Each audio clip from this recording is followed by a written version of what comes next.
This is the halftime show with Omar Ibrahim on Pulse 95. Nice strike! Oh, better than nice! Wonderful! Let's get ready to rumble! Yes, we are back and we are live. Shout out to Sama who's in the building. Thank you, Sama, as always, for keeping the music up and keeping me on check. What a show we have in store for you today. Actually, the first of its kind. The reason being, because I've never had someone from this sport before. And his name as well, man. Talk about wrapping his name with his sport. Omar Ibrahim Belselah is on the show today, and he is someone who is representing the UAE's finest fencer in town. Is going to be here with me in the studio. Actually, he's here with me already now. And not only that, but we've been talking a little bit off air, and I can't wait to share with you this episode. He's been representing fencing since 2011, and his passion and drive in the sport has made him one of the brightest UAE athletes in the country. That's right, I said it here. With so many records and achievements under his belt, and coming from a fencing family as well, that's going to be interesting. Omar, welcome to the show. Hi, thank you for having me. Thank you. How you doing? I'm good, thanks. How are you? Omar, you're a big guy, man. Walking through the studio. This guy's taller than me, and he's walking through, and you're 17? I am, yeah. I'm 17, 18 soon. Fantastic. When are you 18? In January. Okay. And question, your name. Coincidence, man. Yeah, really. Coincidence that your name is related to your sport. How did you get into the sport? So my mom used to be a fencer. She competed for the country as well on the team. So yeah. I was sort of like brought up into it when I was born, and yeah, they just got me into it, and I've been doing it ever since. Fantastic. And why fencing? So I know you told me the family obviously have got you into it. What got you to love fencing? Well, I guess just it's kind of a unique sport, whereas it doesn't only require, like, I guess, physical capability, but it's also a mental sport. Yeah. It's also a sport about respect, which I love about it. And I don't know, from when I started, I felt I was sort of talented, so I just kept going, and I fell in love with it. Yeah. Amazing. And how did it start? I know you started in 2011. Yeah. Was that your first competition, or was that when you started training for it? That was when I first started training. Okay. Yeah. Okay. And what are the first steps for someone to get into fencing? So the first few like training sessions pretty much include you like learning like the basic stances, learning about the equipment, the swords, how to like do certain movements, like the really basic stuff. And then you sort of get into like playing the matches against like other people, and you just build into it. Nice. And how does it feel to represent the UAE in such a unique sport? Oh, it's an honor. It's amazing. I've been representing for a while now, and I don't know, just a good feeling to be able to do something for my country, and yeah, I'm proud. Yeah, you should be. And when you go and attend these tournaments and the competitions, obviously having been in it for a while, I mean, someone just said here, Florin is a regular listener from New York. He goes, listen to his voice. That's no 17-year-old. When you actually compete now, I mean, you've been in the sport for a while now. Yeah. Are you considered a veteran in the sport even at this young age? Yeah, I guess some people could say that. I don't know, like, it has been a while. I've been training for 10 years, competing for around 8 or 9. So, right. Yeah, I've sort of like reached that elite level, I guess you could say. Nice, I like that. And there's a question coming in for you already saying, where can one learn fencing in the UAE? So in the UAE, there are almost every state in the Emirate has a club. In Dubai, there's the club that I train at, which is MK Fencing Academy. Shout out to MK Fencing Academy. Yeah. Okay, yeah. And yeah, that's where you can train. They train like all levels from beginners to like elites. And yeah, they train 6 times a week, so it's always available for people. Okay. And is it weight categories? Is it age? How does it go about in fencing? It's based in age categories. So when you're in like professional competitions, you've got under 17, under 20, and then open, like men's. So yeah, divided into 3 categories. And it's interesting, Omar, you said something about the mental side of the game. What kind of mental challenges do you face? Well, other than things like dedication to training, which I feel like is in every sport, it's when you're in a competition, you really have to like think under and bring up ideas under very like intense pressure. So you have to be a fast thinker and really creative in order to I guess beat the other opponent. And mentally, how do you prepare yourself for competition? Well, it's sort of like, let's say if I have a competition, a few days to a week before, I sort of calm down. I reduce my training a little bit. It's more like I've reached the physical level I need to be at, and I'm just maintaining it. Yeah. I don't usually go out as much. Like, I stay at home, just focus on myself. So I'm like calm and ready when I go. Nice. Okay, we're going to take a quick break right now, but Sam is saying, no, we're not going to take a quick break right now. The Adhan is coming on, isn't it? Yeah? I'm talking to Sam through the glass. Okay. Actually, before I let you go, one more thing. How often do you have competitions now that COVID's up? Now that COVID's over, nationally, I would say around every 2 to 3 weeks there's a competition, and internationally around once a month or every month and a half, like I would travel for a competition. Yeah. Okay, fantastic. I also want to know that when you are traveling, do you travel a lot for fencing? Before COVID, yes. I was most of the time, like, I'm traveling is between January and April. That's when most of the international competitions are. Yeah. And back then I was traveling maybe 2 times a month, sometimes 3 for competitions. Okay. So when was the last time you traveled? Last time I traveled was last year, last season, in April. I traveled to Egypt for the World Championships. Okay, must have felt weird to travel again, huh? It was the first time I traveled in over a year, so it was very strange. Interesting. Okay, right, we're going to take a quick break. The Adhan is obviously going to be coming on now, but once we get back, I'm going to be talking to him about how does one take up fencing, what kind of skills do you use, and also what type of training he does, and what kind of fuel, because this guy is a big boy in the studio, you know. What kind of fuel he does on the only place to be at 3, the halftime show on Pulse 95. Oh, he loves the fire, then what a goal! This is the halftime show with Omar Adori on Pulse 95. Nice strike! Oh, better than nice! Wonderful! Let's get ready to rumble! Yes, we are back and we are live on Pulse 95 Radio with your boy Omar Adori in the heart of Sharjah, doing it big as usual. And you know what? I've never had a fencer on the show today, let alone a UAE champion as well, which is great to have him on the show. I was asking him questions. Omar, I'm gonna pick your brain on a few things. Now, you said that in fencing, it's more about the age groups rather than the weight classes as you would have in like mixed martial arts or boxing. But that means the ranges could be crazy depending on the person's age. Yeah. When you face, I've never done fencing before personally, but I would think that I would be an easy target. Be able to get me very quickly. But you said actually there's the advantages and disadvantages of that. What are they? Yeah, so whilst you have very different, I guess, physiques in fencing when you're competing, heights, weights, things like that, whilst some people say to be smaller is better, you're a smaller target faster, but then you also have the disadvantage of a shorter reach, which someone who's a lot taller and bigger, they have reach. Yeah. They have things like strength, so I guess each physique sort of has its ups and downs, but it does vary. So you pretty much have to be ready to face any sort of person, whether tall, short, big, slimmer, things like that. Yeah. And you said something which was interesting. You said they develop a sort of lightness. Talk to me about that, because I would think that with my feet, it's gonna be a lot heavier to get around like you guys do. Yeah. So you do have to be very precise and quite fast and light on your feet in the sport, but from what I've experienced, at least, it's not based on your body type, your physique, whether you're slim or not. It's more about how you adapt into it when you start the sport, and it's sort of built in with you when you're playing, rather than you actually needing a physical change. Interesting. And interesting you say that, because how does one train for fencing?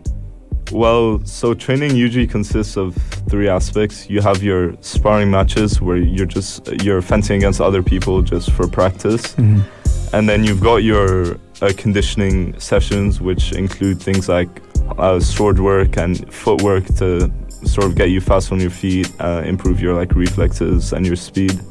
And then you have one-on-one training with your coach, which I guess if you compare it to a sport like boxing, it's sort of like pad work with a boxing coach. Right. So you're just learning different, I guess, drills, techniques with your coach one-on-one. Right. Interesting. Yeah. And how do you fuel up for fencing? Because your sessions, with all those 3 that you just mentioned now, how long would each session take?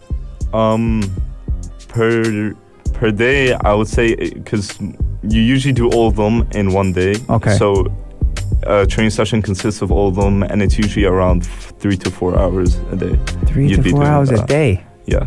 Wowzers. So your cardio must be through the roof. Yeah. Okay, so then with that, then how does your nutrition look like? How do you fuel up for that kind of training? Well, me personally, I've never been put on a specific diet. It's more avoid the junk foods, the fast foods, things like that. Just making sure I eat healthy and a lot. Right. Is pretty much what I've been going for. So focusing a lot on organic foods, a mix of carbs, proteins, vegetables, things like that. And I just try to stay away as much as possible from, unhealthy things like, I don't know, soda, fast food. And Masoud is saying here, it's amazing and incredible to absorb the knowledge from the different people of different ages that you bring on the show, and you being one of those.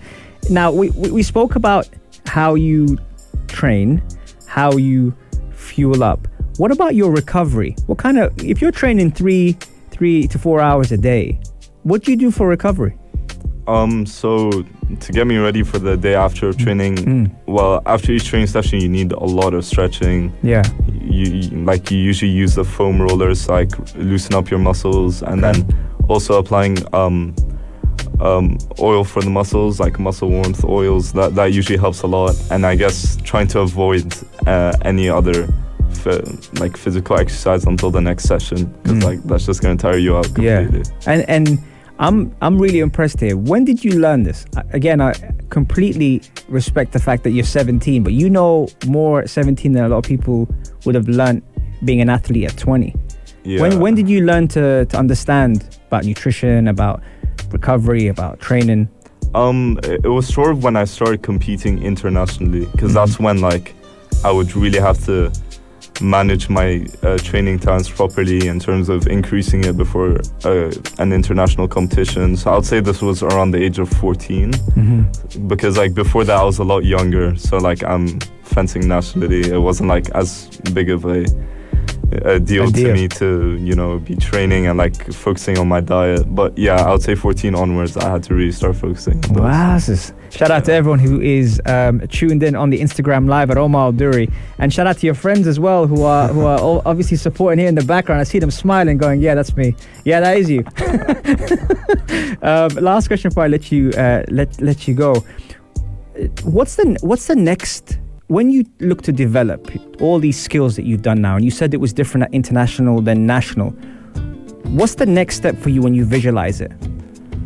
So the next step for me is, I've got university coming up, so I plan to be training in my uni, and I think that's going to be beneficial because I'll be in a different country, different coaches, so different methods of training. So I've been getting a lot of help trying to find certain universities that sort of focus on fencing. So is that hard to find here? Sort of, yeah. I've been getting help from a university counseling company actually called Hale Education. They've been helping me a lot find that, and they've sort of sent me in the right direction. Yeah. Because I do plan on studying in the US, so I've been gaining a lot of support, thankfully, trying to find places where I can actually develop my fencing more, learn sort of different styles and techniques, so I can bring it back to the UAE, a lot more developed, I guess. Pioneer. Yeah. We're trying to bring it back. Yeah. Okay. Hey, listen, I'm very impressed. And we're going to have much more of that right after the break on the only place to be at 3, the halftime show on Pulse 95. Oh, he loves the fire, then what a goal! This is the halftime show with Omar Adori on Pulse 95. Nice strike! Oh, better than nice! Wonderful!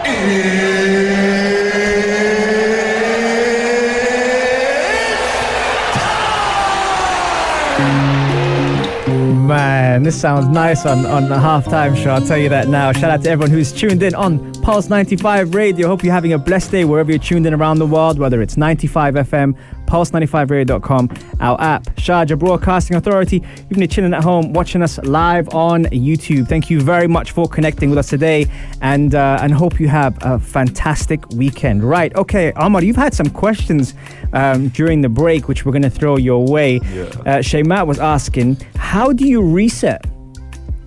So, well, when you say reset, like exactly what do you mean by that? So let me say now, training is vigorous. You've got all that pressure from competition, and you just want to take some time out for Omar. Yeah. How do you reset?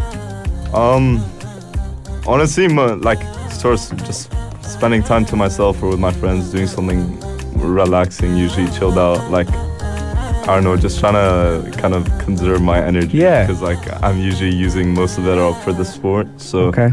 Yeah, I guess it's just time with, like, people who I'm close to, my friends, my family, and just, enjoying myself. What does that consist of? Is that gaming? Is that going out for dinner or lunch? Or I'm having to ask, man, because you're pretty mature for a 17-year-old.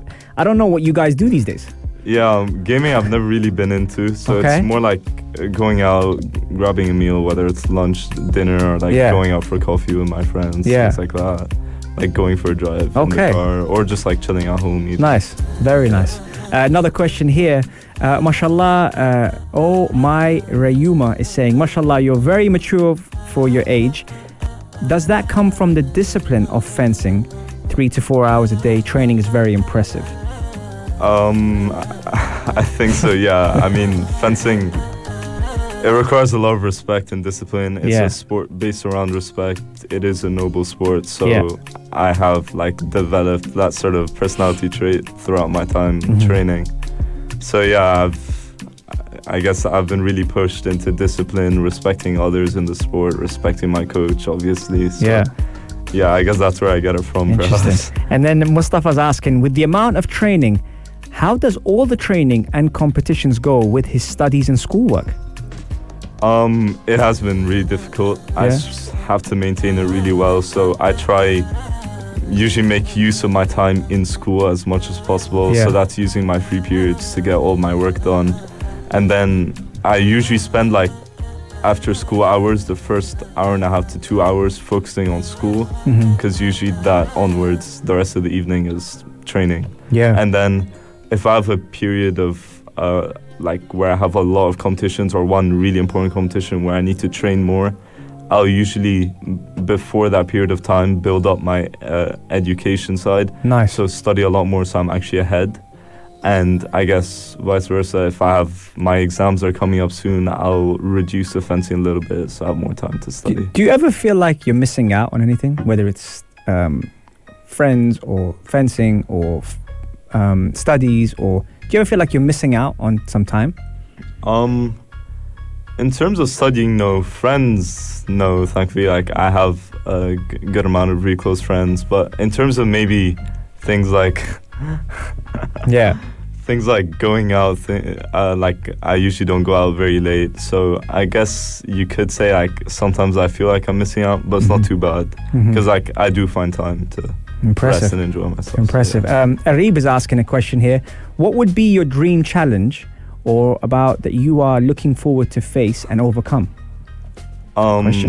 That has to be the Olympics, I think. Is that the ultimate goal? Yeah. Really? The Olympics, yeah. And for those that don't know, how often is the Olympics? The Olympics happen once every 4 years. Okay. Yeah. So that gives you enough time to prepare. Yeah. And how far away are we from the Olympics? We are now 3, or I guess we're close to 2022, so 2 years away from Paris 2024. So let's start to manifest this now, Omar, me and you. Yeah, you got a cool name, so I'm going to try and work with you here. Yeah. Let's try and manifest this. Inshallah, when you get to the Olympics, yeah? Say it with me. Inshallah, when I get to the Olympics. Will you come on the show and tell us about it? Oh, definitely, yeah. I'll be here, 100%. 100%. I love that. And Shayma is saying, such an inspiring man, keep going. And Mustafa is giving you the guns up and the pies and saying, inshallah. Masoud is giving the fire emojis. Everyone's already like very supportive. Do you feel that, considering that fencing normally isn't the first sport that people think about, to get this kind of support must be amazing for you? Oh, yeah, it is. Like, I'm really appreciative to have the amount of support I am being given. helps a lot with the sport. Yeah. That like what I'm doing is being recognized. Absolutely. And listen, you know, you've earned it. You know, Abdul Karim, shout out to Abdul Karim, sent me some of your stats and things. And I mean, where do we start? You've got national team representation, cadet and junior Dubai, January 2017 to now. You've got junior cadet world championship Cairo, April 2021. You've got participated in junior and cadet world championships Cairo, April 21. Turin, Poland, 2019. Verona, Italy, April 2000. This is a lot of stuff, man. Yeah, it's been really busy. Yeah. Wow, man! And you must. I mean, you said that your mother, bless her, also is a fencer as well. I mean, if she sees you doing this, oh yeah, she's pretty much over the moon with it, I right? guess. But I mean, the good thing is she comes with me everywhere. When I do compete, she's always traveling with me. So yeah, I always have her there with me. Amazing. She gets see what her son has yeah. developed. And that kind of experience and that know-how must kind of keep you also focused, grounded at the same time. It's kind of cool to have your mum in your corner, right? Yeah, pretty much, yeah. Wowzers. And what I'm seeing here, scuba diving. What are you doing, Omar, man? You're giving me too much to talk about. What's the scuba diving about? Honestly, I just picked it up as a hobby when I was on holiday, and I thought, why not get my license? Just casually, you know. While I'm on tour, I'm just gonna go scuba dive. Yeah. Fantastic. Okay, Omar, we're gonna take a quick break. The music is on point here as usual. Thanks to Sama. Mr. Easy, Going Out of My Way is next, and we'll be right back after a break. Enjoy, folks. Mustafa, enjoy the music, my man. I know you're working out. Here you go. Oh, he loves the fire then. What a goal! This is the halftime show with Omar Adori on Pulse 95. Nice strike! Oh, better than nice! Wonderful! Let's get ready to rumble! Salam and welcome back to the halftime show with Omar Duri. I'm your host of Everything Sport, international and local. I'm here in the studio today with Omar Ibrahim Belselah, and what a show today's been so far. You know, I've been very, very impressed with him.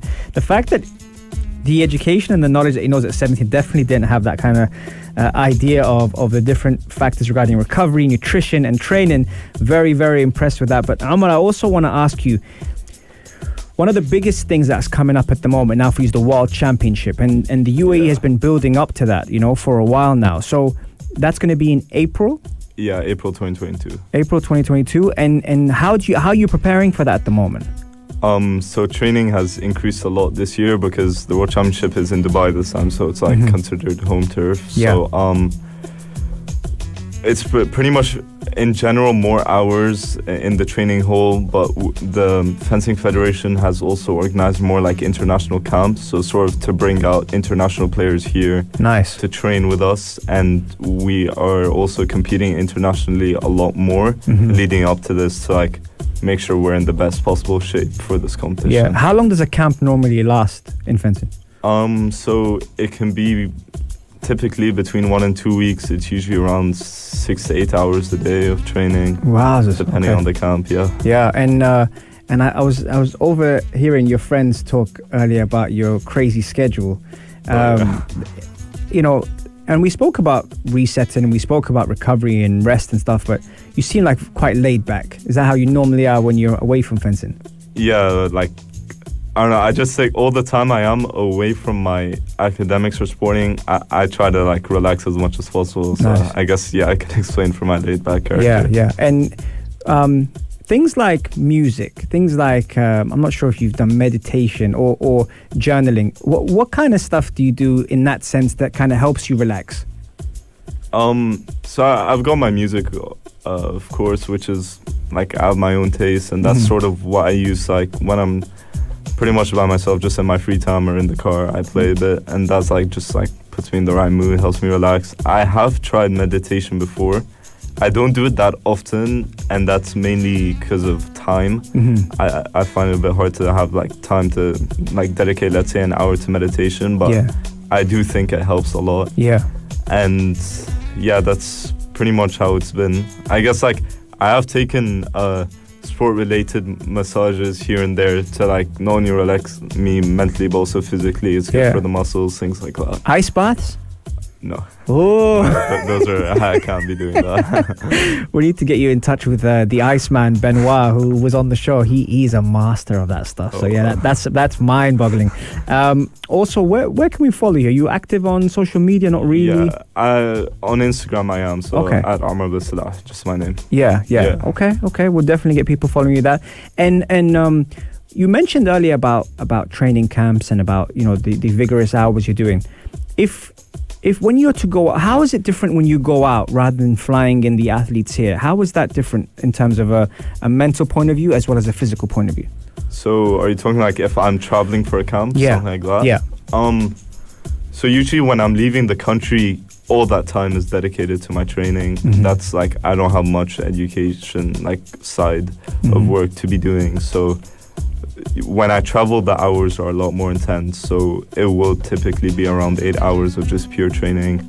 And it can usually be a lot more intense because I'm in like, it's more of an intense environment because there are coaches from around the world flying in and top athletes from certain countries coming in as well. So it's like training with like the top of the sport. So it's a lot more intense, I would say. Yeah. And but I can dedicate time to it. Yeah. And in your team, how many are there of you?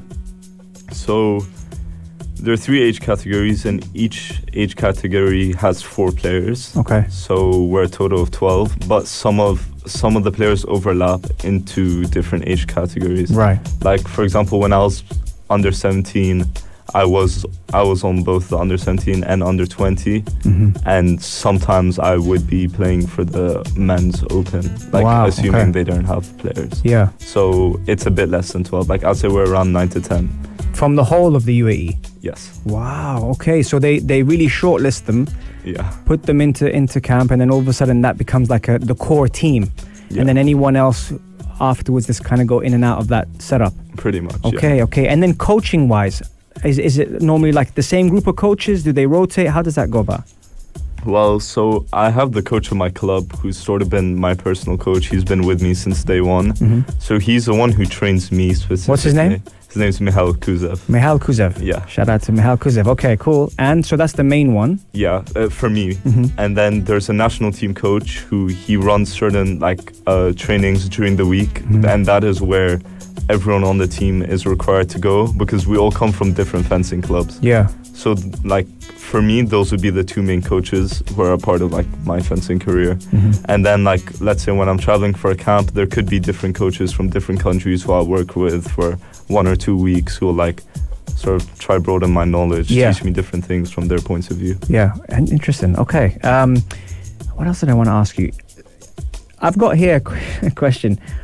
What sort of potential does the UAE have? You know, we mentioned that there's a group of people that get selected for it, but you now have been going up in the different categories in terms of age and stuff. You've seen it. You've seen the talent coming in. What sort of potential do we have out here for fencing?